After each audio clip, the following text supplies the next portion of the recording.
term 4 of 2019. This is Sharon here on School Corridor. And so we're just picking up on our live stream again. So we're going to have a nice live chat tonight. And our topic is about strategy. Okay. One of the faithful followers asked me to speak about strategic planning. And they said, can we move on to strategic planning because we're now in the 4th term and everybody's doing planning. So can we put that on the chat as well? So I decided right tonight we're going to start with the discussion on what strategic planning is. Okay. So the first thing I want to say is, look, this time of the year, everybody's busy with strategic planning. Right, so everybody's busy with the action plans and saying where they're going to be, what they're going to do in 2020, how they're going to do it, and so forth. So those are literally just your action plans, your operational plans. Now, my question is, and I'm not being flippant here, is what is so strategic about those action plans, right? How did the word strategic come into the planning? Because if you talk about strategic planning, you are essentially saying you have a strategy in place. And that is what I want to speak about tonight. What is your school's strategy? In other words, how did you decide what you are going to do at your school? And then based on that, you've decided to develop your operational plans. Okay, let me just greet. I see, oh my God, quite a few people popping on the screen here. Hi, Keith, Mr. Westerford. Thanks for joining. Thanks, Theola. Yes, Theola, you're one of the people who nagged me for this topic. And then, of course, we have Arthur. So finally, Arthur, you decided to come back and join us again. So I'm expecting Arthur as sort of our anchor school corridor chat man. So he's supposed to keep the conversation going for us as well. Thanks, Arthur. Janita's here, Melissa's here, and Shelly Ehrenmacher's here. Thanks, quite a few people in the house tonight so early. So, yes, we're going to talk about strategy. And like I said, most of the schools are busy with the strategic planning. Even us at the district, we also have these strategic planning sessions. So you'll also hear that we're going off to have our strategic planning sessions. And this is the same question I'll ask my colleagues. We're doing strategic planning, but what is the strategy? What informs all our action plans? How did we arrive at those action plans? Because you can't just have operational plans if you don't really know where you are going to. Okay, and I think it's a serious question. And I've done quite a bit of reading. There's one particular, in fact, there are two guys that I enjoy, just reading what they're saying. The one is a Harvard professor called Michael Porter, Professor Michael Porter. I think he's brilliant. He speaks about strategy a lot. And then, of course, the other guy that I like is Seth Godin. He's a marketer. And so I think I've spoken about him before. So those are the two guys that sort of inform my understanding of strategy as well. Okay. So maybe I can just kickstart and then you guys can, participate in the chat. But I just want to give the framework. I just want to say where I think, how we need to speak about strategy or what my understanding of strategy is. And then you can participate and tell me what you think. Okay, Gina's here as well. Hi, Gina. And then, of course, Bernice Catherine Nairo has also joined. Thank you so much. And, of course, Etienne. Etienne, you disappeared for quite a while. Didn't see you around. Okay, so we're talking about strategy. So the first thing I want to mention is, look, according to the experts and the research that I've done, most people seem to confuse the whole idea about strategy. We see strategy as just another plan, as another action plan, as what we're going to do. But according to Michael Porter, if I understand him correctly, he says strategy is in fact your broad framework. It's about the choices that you have made, and those choices about how you're going to operate and what you finally want to achieve. That will inform your operational plans. Now, let us just look at education. Okay. Now, across South Africa, of all the 24,000 schools, we have one common mission. Okay, that is underscored in our South African Schools Act, and that is that we're supposed to provide the quality education for all the learners in all the classes at all the schools. And here in the Western Cape, we have our mission even, sort of distilled even further, where we say that there must be quality education for every learner in every class, in every school. Okay, so that mission is a common mission across the entire South Africa. Okay, so that is what we share in common with other schools. So if you just restate that in your mission statement at the school, and I'm sure in most of your mission statements, you will make reference to quality education. So you are just aligning with what we are striving for here in South Africa.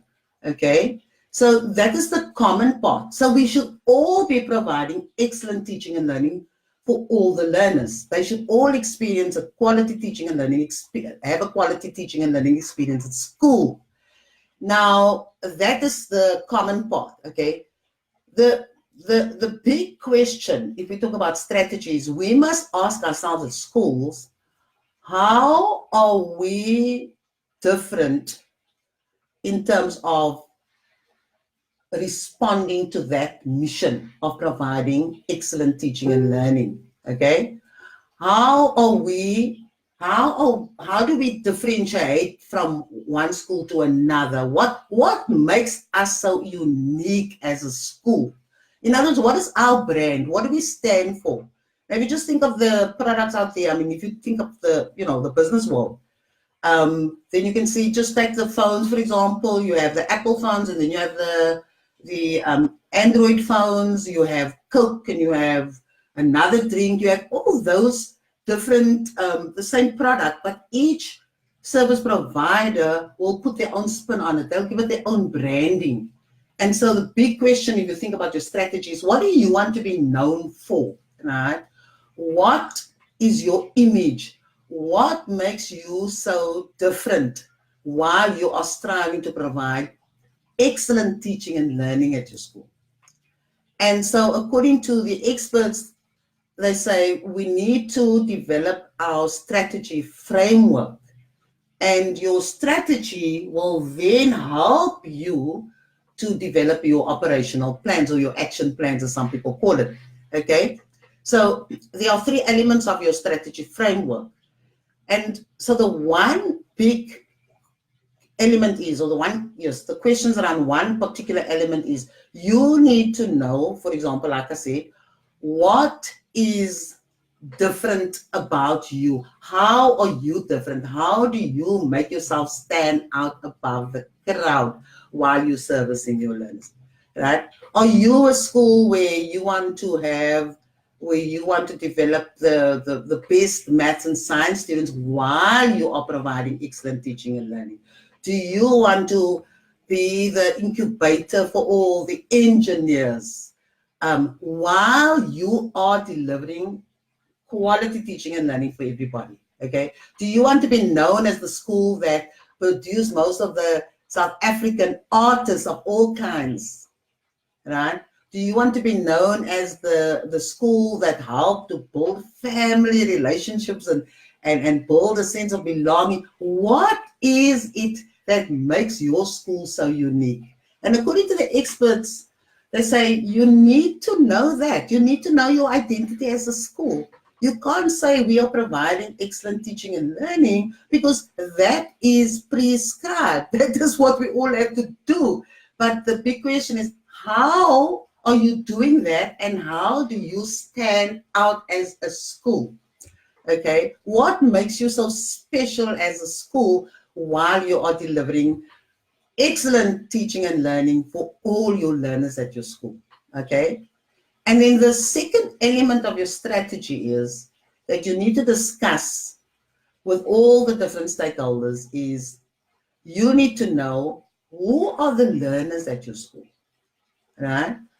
You must know your learners, where your learners come from, for example. Where do they live? Do they all live around your school and that is why they came to the school? They choose the school on the basis of not having to pay for transport costs and other hidden costs that we have? Are people traveling into your school, right? Are they coming from other areas and away from your school? How many kilometers away from your school? Where do those learners come from, and how do they get to school? And why are they choosing your school if there is probably a school closest to them? Okay, you need to also know your learners. What do they do during their spare time? Not anecdotally, not what you think they are doing because they come from a particular area. Do you really know how they spend their free time? Do you know what they're reading at home? Are they reading at home? Do you know for sure that they're not reading? Okay, is there not perhaps one of these community newspapers at home that they read all the time? Let's say, are they reading the Son? Are they reading The Voice, for example, in the Western Cape? Are they reading online? Right? Do they have computers at home? Do you know for sure what your learners are doing? Right? Do you know who their friends are? Do you know who they're communicating with? Are they just playing with the children in the road? Are they traveling out? Are they just family? But who are the learners who are sitting in your classrooms? And then, very important, who are their parents? Okay. Besides knowing whether they come from a homes where the granny is rearing the kids, whether there's only a mum, where there's a single parent home, which is the norm. Do you know whether they are living as an extended family or are they living in a single home, right? How are they organized there at home? Is the parent working or not? Do you know for sure how many parents are working? How many of your learners' parents are working? Do you know for sure how many of your parents are unemployed? Do you know for sure, for example, the educational level of your parents? Do you know whether they have completed high school? Do you know whether they have completed, whether they have attended tertiary institutions? Do you know that for sure? Do you know what the home language is at home? Do you know what language they speak there? Are they speaking English, Afrikaans, Xhosa, or whichever language it is? Do you know that for sure? Right? You need to understand where your learners are coming from, right? Do you know what your learners' dreams are? Did you speak to them? Did you ask them? Do you know for sure how many of your learners want to be, want to follow whatever stream they want to follow one day, whatever career they want to follow? Or I'm not talking about those days that you have career days. I'm asking deeply, do you really know your learners' dreams? Do you give them a chance to articulate that? You speak to the parents or ask them, what do you want from our school? What do you really want from our school? Right? Do you know how parents communicate? Do you know whether parents like your newsletters that you write? Do you know whether they understand the newsletters, the language of the newsletters? Is it accessible for them? Do you know those things? Do you know what social media platforms they're on? Do you know whether all of them have mobile phones? Do they have cell phones? Do they have TVs at home? Do they have DSTV? Do they have computers? The experts are saying you need to know very deeply who the learners are and who their family members are, because only when you understand deeply, you have a lot of knowledge about them, then you can really cater for that particular group. Remember, those learners at your school are your chosen learners. They are the learners that have chosen to come to your school, regardless of whether they chose it on the grounds of the school being just down the road, or whether the school doesn't charge school fees or whatever. The point is those learners have chosen your school, and so those learners are your special learners. They're your chosen group. They're your select group. They're your niche group. And so they want to be there, okay? And your job is to serve the learners, right? Because you also chose that school. Remember, you made application and you chose to come to the school as a teacher. You chose that school because there must have been drivers that made you make that decision. You may have chosen to teach at that school because you like to work with learners who require extra care, extra love, extra tuition. The list goes on. Okay, you must have made a choice, and that is why you're there.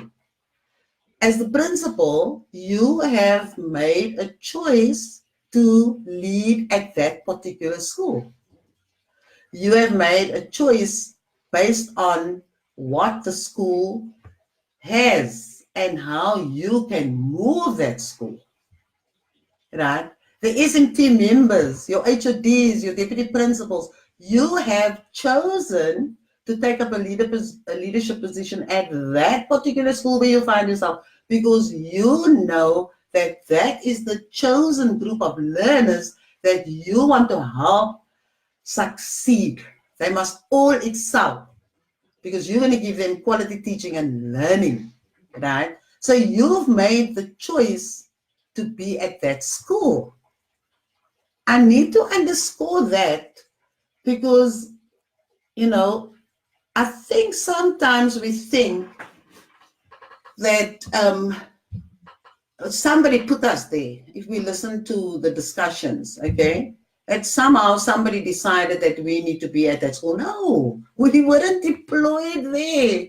You chose out of your own because there must have been something that you felt that is the school where you can make the biggest change. You can create the biggest impact at that particular school. That is why you're there. And when you're there, you need to find out exactly now, these are the learners I've chosen to serve. These are the learners that I want to develop. I want to ensure that they get the highest quality teaching and learning at the school. And so therefore, I need to understand them intimately. Okay? And I'm not watching my chat at the moment. I just want to finish this thought. So essentially, you have to know your learners deeply, right? You need to know even things like, do parents have cars? How do they get around? How do they use taxis most of the time? Or do they have their own transport? Are they reliant on public transport? Most of us are talking about strategic planning, but the whole idea is, of the session is, do we understand, we know about the planning, but do we know what strategy underpins our planning? And that is what the discussion is about. And I mentioned that one is that the experts are saying that, we don't really have clarity around strategy because we keep on, we think strategy is synonymous with action plans, and it's not. The strategy is actually your overarching framework that you have. And in order to understand exactly what service you're offering, you need to know, first of all, what choices have you made in terms of how you're going to deliver on your mandate, how you're going to offer your service. So that is what I was saying in the previous session. Thanks, Melissa. I don't know. Arthur, thanks for coming back. I don't know. My computer is just doing all kinds of funny things. So I'm just trying to summarize. So I was saying that with your strategy, you need to understand very deeply. And I think, exactly what is your strategy for the school? Because you have a mission which we share with all the other schools in South Africa. We're not unique in offering quality teaching and learning to all our learners, right? That is the bind between us and all the other schools. So we're not unique in that respect, but our strategy makes us unique. What are our particular or specific circumstances, and how do we understand our particular context, and how are we then going to deliver given our context on that mandate that we have to deliver quality education and quality education, teaching and learning, right? So that is what I was saying. Thanks, Nicole. I'm not sure if you're there. And then Jason. Jason says this will not be a good school corridor session with Jason. Sorry, I'm laughing so rudely. Jason says this is not normal. Okay, you guys can read. Arthur, you can chip in now. And the others as well. So, I'm putting on the table, I'm saying, I'm asking, Do schools have clarity about their own strategy framework? And there are three elements that we have to respond to, because that forms part of our strategy framework. The one is we need to know, how do we differentiate our service, right? What is our brand? What is our image? What do we want to be known for? What makes us unique? While we all delivering on that mandate to provide excellent teaching and learning, that's the one. And then I asked a number of questions around that. You know, what do you want to be known for? How do you stand out? And then the second element that I spoke about is, you know, that we need to know who are we serving, which group of learners are we serving, and those group of learners, I underscore the point that that particular group of learners is our special group of learners. We can't complain about the learners, because they are our, what they call in the business world, our niche market, right? They've chosen to come to our schools because we have something to offer. And now the question is, what are you offering the learners, and are they really benefiting from what you have to offer, and are you satisfying their needs? Okay. And then I asked a number of questions that I think schools need to grapple with, you know, really ask all the stakeholders, who is really sitting in our classes? We have all these generalized ideas about who's in our classes, but do we really know who's in our classes? You know, can we really profile our learners and say, this is the learner that is sitting in our classes? Because I think there may be some misunderstanding, you know. Can I just digress before I come in? Hi, Alistair. Lovely to have you here. Alistair, yes. Okay. I spoke to Mark. I can't get to Mark's name now. Mark is the principal of Klipfontein. At Klipfontein, I'm not even sure where the school is, but he's one of the new principals. And he was, you know, he was so excited and so elated when he told me about that they're changing the school uniform, because he says, you know, it's a symbol of pride. We you know, we want to instill pride in the kids, whatever. And he spoke about the money that they raise. And he said, do you know that people assume that we can't raise this kind of money when we have a fundraiser, and we can't have a particular kind of fundraiser? I'm just throwing it out there, you know. And so maybe there are a lot of assumptions because of all the trauma that we have in our country. You know, we know our learners are traumatized. We know about the economic hardships out there. But the point is, you're offering a service at your school. And that service that you're offering, the education, the teaching and learning service that you're offering, should be of the highest quality, because we are guided by the South African Schools Act. And the question is, how are you delivering on that mandate, and what makes you so special as a school? Because once you understand that, you'll be able to, you will then be able to respond in a particular way to the challenges that you experience at your school, because you know intuitively, and you have analyzed the data, you've got all the information from your parents, from your learners, from your teachers, you've spoken to everybody and asked exactly what is happening at the school. Okay. Yeah, maybe I'm just going off at the tangent here. So the one element is, like I said, you need to know, what is your brand? Who are you? What do you stand for? Right? And how do we know that? Do the learners know that? Do the teachers know that? Did the teachers buy into that? Do they know that you see your school as a flagship to produce the artisans, the future artisans that we need in this country? Do your parents know that you want to produce the engineers, the biotechnicians, the people who are going to develop new ways of producing energy? Do your parents know that? Do your teachers know that? Have they bought into that? Do they understand that? Because that is part of your strategy.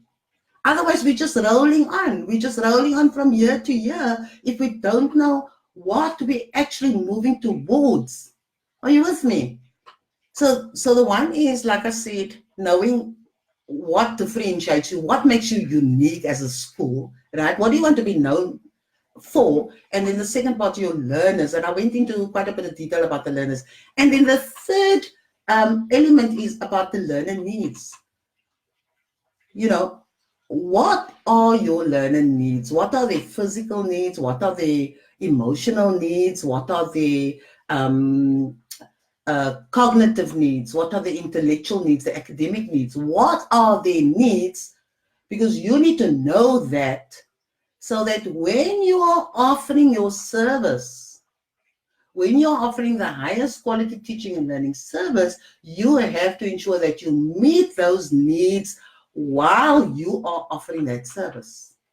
Okay? So you can't teach in the absence of understanding what your learners need, because that doesn't make sense. Okay? If you use an example from the business world, let's say, for example, I'm an Apple, I buy Apple products, and really, I'm sure, a phone is a phone is a phone is a phone, a computer is a computer. So why would Apple have me as a loyal customer? What needs are they satisfying? And in my case, I like the fact that Apple is easy to use. The fact that I don't have to worry about viruses, because I'm not that clued up on how I need to make sure that all the securities are in place around my computer and my phone. So that is what really grabs me about Apple. I mean, besides other things, right? And Apple satisfies that need. So they're producing a very classy, exquisite piece of phone, but it serves the same purpose as any other phone. But now my emotional needs are, I need to know that I can trust Apple, because they have firewalls or whatever in place to make sure, I don't know what the terminology is, but they put in place mechanisms, structures, the way they've developed their phone to ensure that I don't have to worry about viruses and so forth. Right? I know all the apps are screened. You cannot just upload apps onto Apple. There's a whole screening process for developers and so forth. So for me, that security around using a cell phone is very important. I'm just using that as an example. Now, the same for your learners, right?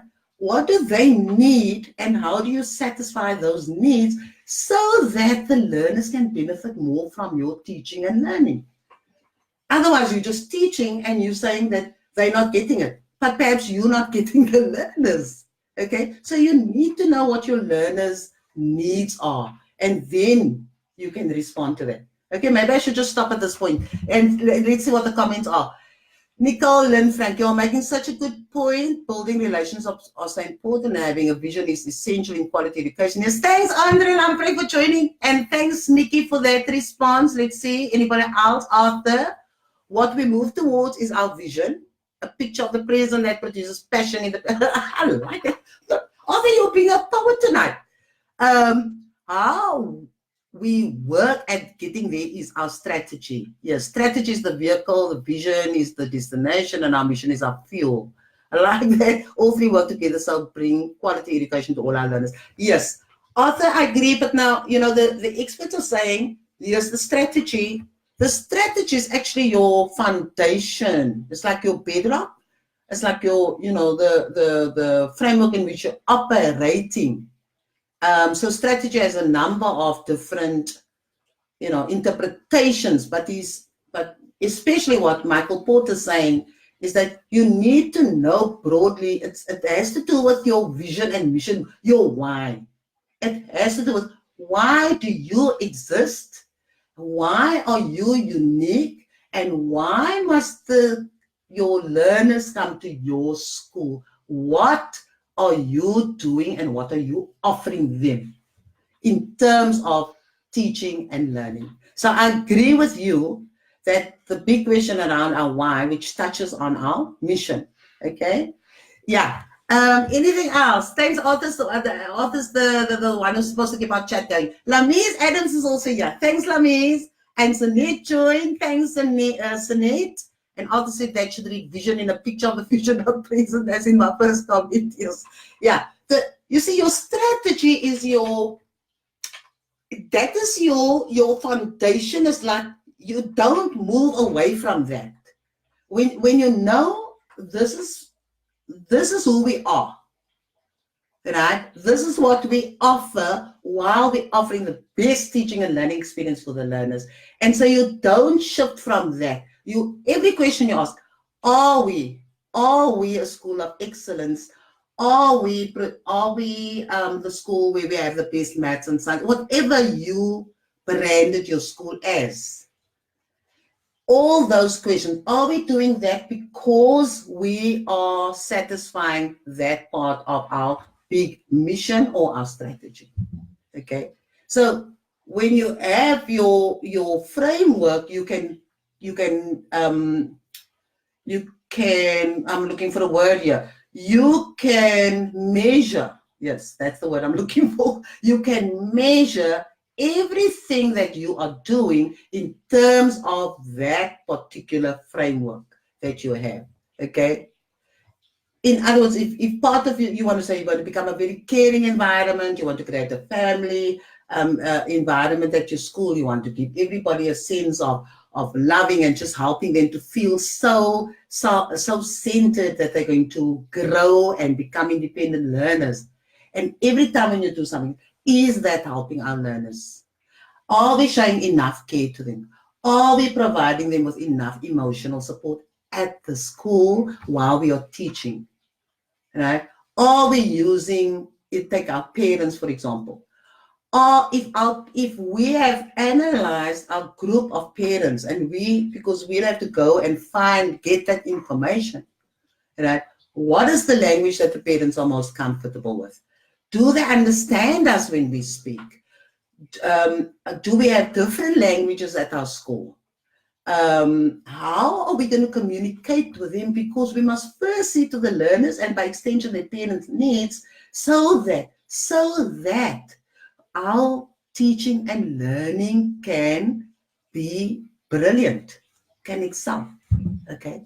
So if you send a circular, for example, if you say, we want the parents to understand and the parents to help us. Our learners need that. They need their parents, and we need to help the parents understand that they need to play that role. So we don't want to sound like a scientific journal, right? So now you can work out, what are we going to do? How are we going to communicate with the parents now so that they can understand us, so that they can feel that they also belong to the school, so that they can feel compelled in a sense or driven, because we have made a connection with the parents now, so they feel almost obligated, or they just feel they want to come and help and move the school further.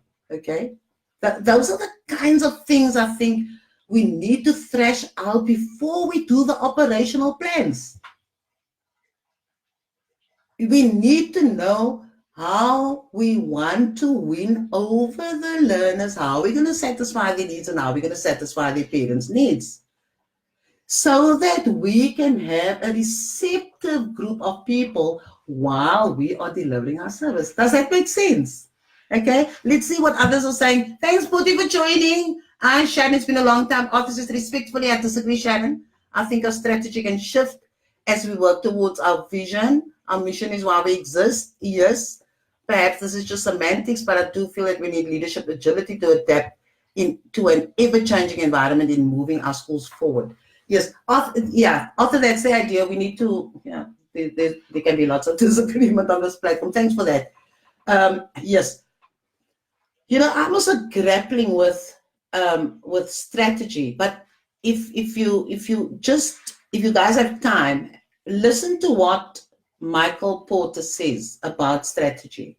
Okay, because strategy is tied to the mission. So whatever your mission is, the why that you're answering, why you exist, right? What do you intend doing? The strategy is, in my view, just unpacking that and saying, okay, so if we want to do that vision, we need to know, why are we doing it and what do we stand for? What do we stand for? That answers the first element. What is our brand? What is our image? What do we want to be known for? Right? And then secondly, who are the people that we sing to, right? Who are we offering the service to? And then we need to understand that group of people. And in our case, it would be our learners. We need to understand exactly who they are, where they come from. We need to know all that detail, because then we can tailor the way we do things, not changing the goalpost, right? In other words, we're going to explore different ways of doing things. So I'm sort of buying into that understanding. Like I said, the third element is, once you understand that, you must know what are the needs of the people as well. Otherwise, you're going to make, and I agree with this, others make huge assumptions about who's sitting in the class. But we are not even questioning how we are delivering our service to the learners. The way we deliver may not be what the learners need. The way we're selling, if we can use that term loosely, may not be the way the learner is going to be moved by that, so that the learner can start taking action. Okay? It's very much a case of, are we doing it to the learner, or are we seeing it from the learner's viewpoint and then working our way towards the learner? Okay? So that's a lovely debate, Arthur, that we can have. And so understand that what we need leadership agility is. So the leader plays a very important role, because your leader is supposed to start this discussion that we have. Your school principal. If you're a school principal, do you understand clearly where you're taking the school? That is your mission.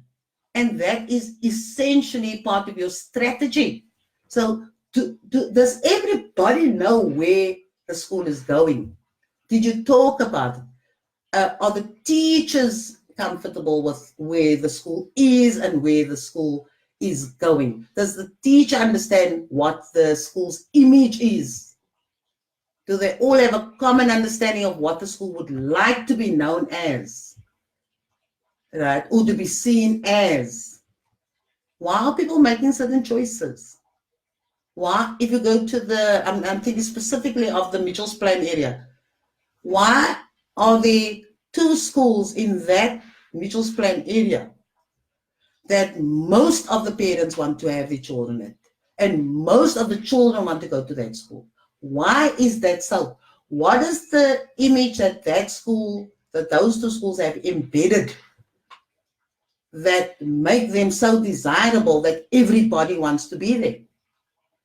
You see, that is what is part of the strategy. How have those 2 schools branded themselves? Arthur, your school as well. Why do people want to flock to your school, Arthur? What is your image out there? What are people saying about your school? Because that image is a cultivated image, and that's part of the strategy. That is an essential part of strategy. Your branding, your image, what do you want to be known for? Because eventually that will appeal to a particular group. So while people traveling to another school here in the southern suburbs, why are there generations of people traveling to a school, and I should name it, it's South Peninsula? Why are bus loads of students traveling from all over to go to South Peninsula? It must be something about the school's reputation, about the school's image, about the school's branding. It must be, because not only, although most of those students, they a commuter school, we call it a commuter school, but why would people travel kilometers away, 20 kilometers every day? Why would a student travel 20 kilometers per day, one-way trip to a school and back again? And many of you that are on here have the same experience. Arthur, you have the same experience. And so does Alistair. And so does whoever's on here. You just check, why are your students why are your parents paying more for transport? They may even come to a no-fee paying school, but why are the parents willing to pay for transport to get their children to your school? There must be something about your particular image, your reputation. And that has to do with the first part of your strategy. Now, the question that I want, or the challenge that I'm throwing out there is, are people, thanks, I'm going to get it now, are your teachers aware of your reputation? And the reputation that you have, is that reputation a reputation that everybody's buying into, that has to offer the service of teaching at your school? Because if the teachers are not buying into that brand, into that image, you're going to have a challenge, because there's a conflict. There will be a conflict of interest. Your school exists to serve a particular group of learners who have chosen your school. And as a teacher, you've come to that school because you bought into whatever that school has to offer. But once if you're there and you start fighting against what the school stands for, especially, well, if it's bad, obviously yes. But if you're not buying into what the school is and how the school is really marketing itself in terms of offering that quality education and that quality education, or that teaching and learning, then there will be more conflict on your staff. So principals have to have the discussion with staff. Principals will have to have the discussion with the SMT, and people will have to articulate, what do you think of the school that you are teaching at? What do you think of our school? Is this the dream school? Is this where we want? Nothing to do with the learners. It's about what is the image of our school, and if it's not the image we want, how are we going to work towards building the image or the reputation or the brand that we want? Okay, a little bit of nagging here now. Okay, so Naomi says, teaching in Manenberg has taught me this indirectly, takes time, but I've noticed it helps me immensely. Okay, I know you guys are reading, but I'm just reading aloud as a comment, but I've noticed it helps me immensely with fostering relationships with my kids and the parents. Hey, Sharon, I'm Uncle Tony's niece. Okay, there's a family. Hi, Tsunami. And Megan also says along, our strategies need to constantly adapt to the ever-changing society and the type of learner. Yes, and then you've got quite a bit to say. Hi, Dawn, Sharmila. Okay, you guys can cross-talk now. Arthur says, developing a reputation over time is due to effective practices grown over many years. So yes, this is indeed strategy, albeit an overarching macro strategy. Yes, other there we sort of, yeah, I agree with you. You see, the other thing is, and this conversation, I don't know, yes, it's probably going to be a little bit long, but your practices that you have at the school, good practices that you have at the school, is not your strategy. Those are good practices. Let's say your attendance by your learners and attendance by your teachers. Those are good practices that must be at all our schools. So that shouldn't be your distinguishing factor. If you don't have it at your school, you're going to have to acquire or develop or work on getting that good practice going at your school. If another good practice is teachers, the children all read, that's a good practice. That's not strategy. That's a good practice. Now, if a good practice is that all learners must read and it's not present at your school yet, then you need to introduce that practice.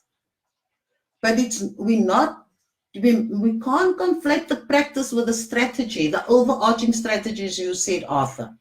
Okay? Yes. So once you understand what your reputation is, or what your reputation is, where you want to be, what you want to be known as, once you understand the learners that you're serving, and you understand their parents deeply, right? You know, intimate details about everything, how they communicate, how they talk, how the language they're using, everything, so that when you know that, you can tailor the way you're going to communicate with those parents. You're gonna tailor your strategy. Now I'm using strategy in terms of the action plan that you're going to take. Right? You're going to have a way of, your operations are going to be different. Right? So strategy, it can be very confusing, but you're going to tailor your stuff.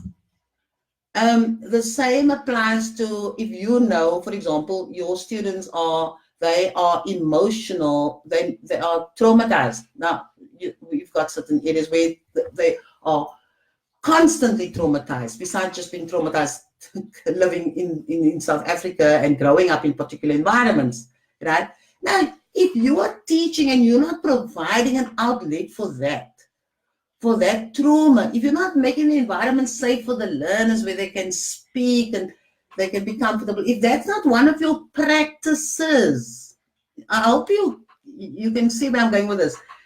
If that's not one of your practices, where you want to make them feel emotionally safe in your class, where you're not shouting at them, where you feel they can say when something bothers them, when they can, when they can relate to you without feeling that you're going to put them down.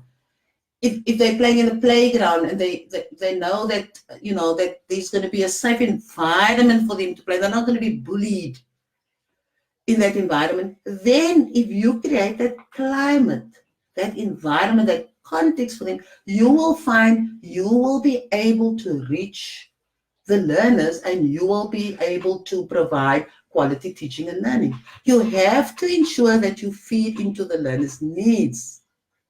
You can't just teach and say things are happening out there and then not realize that you have to address that because you are there to help them achieve. And so the whole school needs to understand it. Okay? Yeah, it's quite a difficult thing. Keith says, I absolutely agree that the branding sells a school. Yes, Keith, you at Westerford, Westerford the same. Schools, learners will flock and they're disappointed and so many things happen because they want to get into Westerford. And so why would they want to get into Westerford when there's perhaps a school down the road where they live? And it's about the reputation. And the reputation is part of the strategy. Okay? More often than not, it's the matric results that sell. Yes, that too. So obviously that helps. Developing a reputation over time. I agree, Arthur, yes, it takes time. And that's what schools have to realize, right? It's not overnight. You can't say we're the best. You have to constantly work at whatever image you believe your school possesses or should be. What is your image that you want to cultivate? And then it's going to take years, and over time you're going to be able to embed it. Okay? And then, yes, okay, there's a chat between the two. It's been said, culture is strategy for breakfast. Yes, true. Culture is strategy for breakfast. And that's another conversation, okay? Yes, for sure. This says that the poor culture will break down all the good work done through strategy. This is a leadership issue. Yes, strategy is definitely a leadership issue. And I think maybe at this point, I hope you guys are chatting with each other and we're going to have to take it on. Hi, Andre, Fernanda, my colleague. You see, if you don't know, and I think another guy that I like to watch and who shapes my thinking a lot is, and believe it or not, I can't get to his name now, but he speaks about leaders eating lost, right? And he speaks about the big why. I just can't get to his name now. But the point is, if you don't know, one, if I can summarize, what I'm sort of putting out there is, it's our duty to provide excellent teaching and learning at our schools. If your school is providing quality teaching and learning and the learners are achieving, then you are really responding to the mandate for all the schools in South Africa. Okay, you're not unique in that regard, because according to our South African Schools Act, that is what our big mission is, that we must provide quality teaching and learning for all our learners. Now, the big question is, how are we going to do that in our context? Who is sitting in our classes? What is their background? know all the details about the background, because we're going to collect all our data.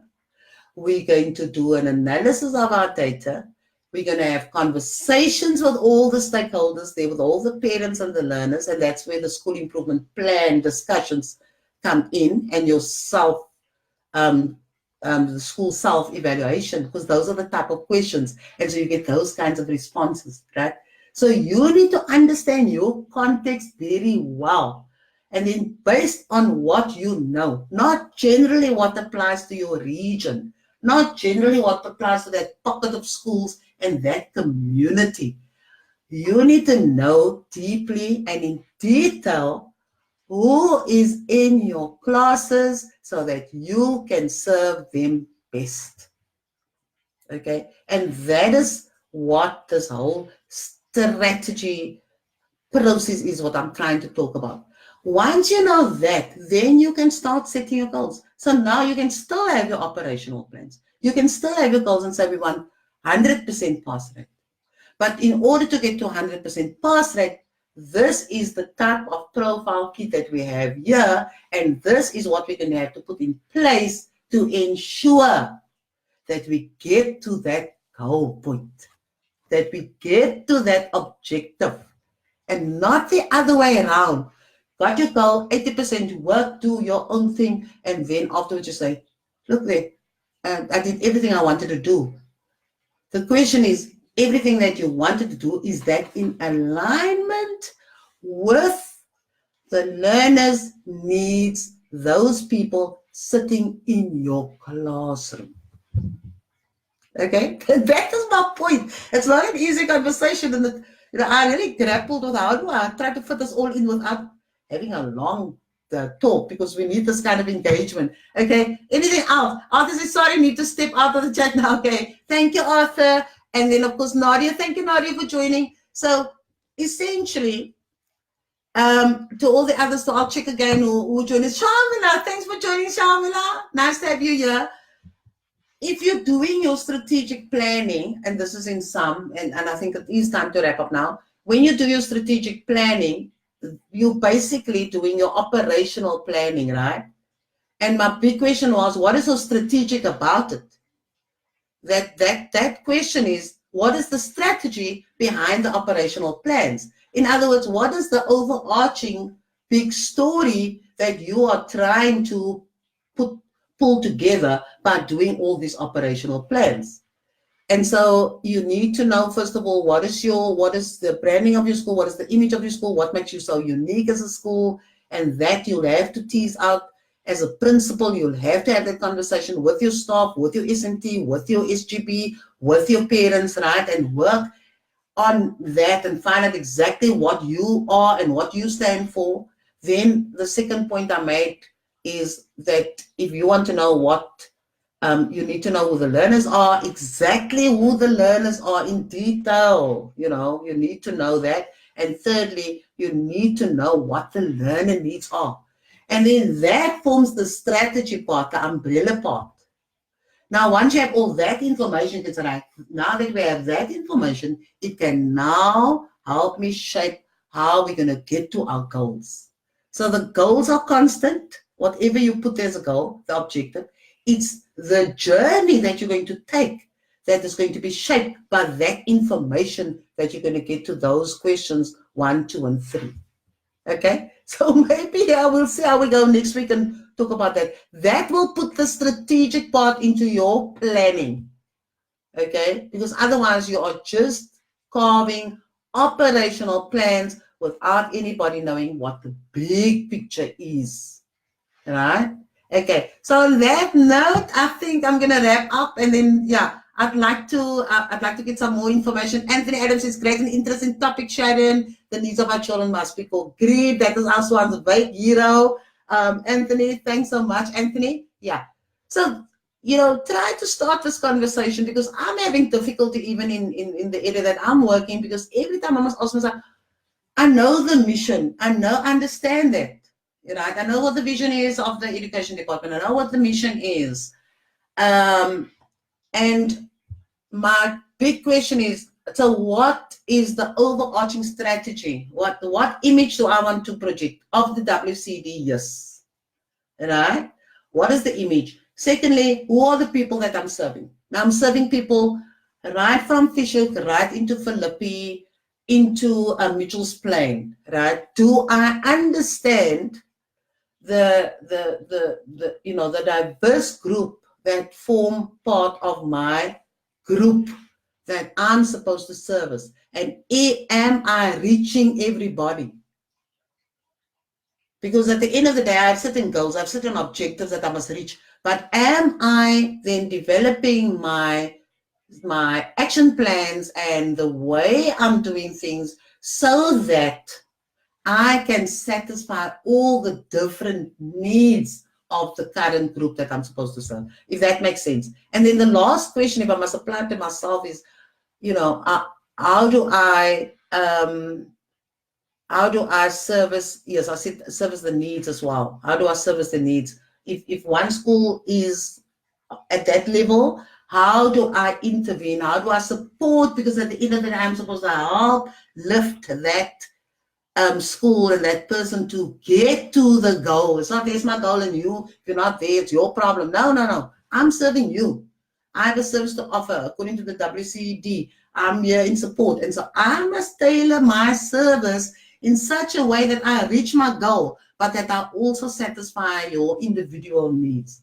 Okay? Yes, I think we need to pick this up again, but thanks for joining. You must give me some feedback even afterwards. I think it's a difficult conversation, because even we grappling with that in our own component, you know, exactly what we're talking about. And so maybe just give me some, you know, some guidelines of, you know, give me a guide as to what aspect are we going to talk about for next week. And then especially concerning your strategic planning, and if you are having this kind of conversation, or if you're just doing, you know, we're going to do this term 1, term 2, term 3, and it's all, you don't even know if it's aligned, if everybody's doing the same thing, maybe we need to have that conversation as well. Okay, so on that note, thanks for joining. Yes, like one of our regulars said, we won't be normal if we don't have the internet interruption, but have a super week, and then I'll see you next week. Thanks so much. You know, School Corridors here, we want to grow together. So that's why we're sharing like this. We want to inspire each other and we want to empower each other. So on that note, I'm going to say cheers.